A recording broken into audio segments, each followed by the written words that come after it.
Bismillahirrohmanirrohim. Assalomu alaykum aziz do'stlar.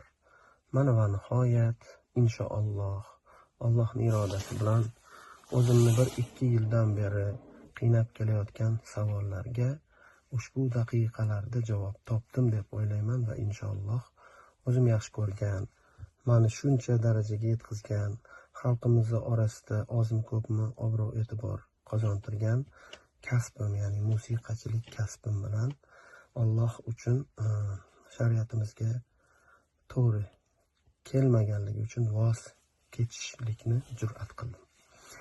Hammaga kattakon rahmat. Yillar davomida meni olqishlab, ashulalarimni eshitib, shunchalik hurmat, e'tibor qilganinglar uchun hammanglardan Alloh rozi bo'lsin.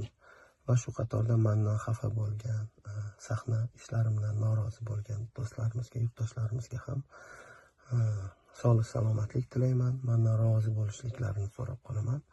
Alloh barchalardan rozi bo'lsin. Sog' salomat bo'linglar.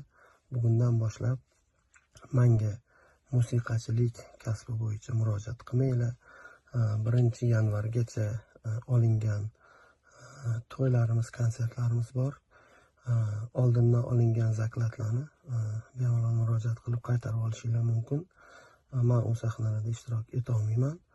Alloh menga ushbu kun bu kasb bilan vidolashishlikni nasib qildi. O'zi xayrlisini qilgan bo'lsin. Barchalarga 2 dunyo saodatini bersin. Va muxlislarimdan yana bir iltimosim bor.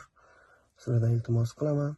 Meni musiqalarim qayerda bo'lsa, YouTube'da bo'ladimi yo MP3'lari bo'ladimi, ularni o'chirib tashlashinglarni so'rab qolgan bo'lardim.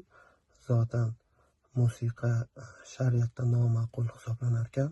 Sizlarni ham gunohkor bo'lishingizga sababchi bo'lish xohlamayman. Sog' salomat bo'linglar.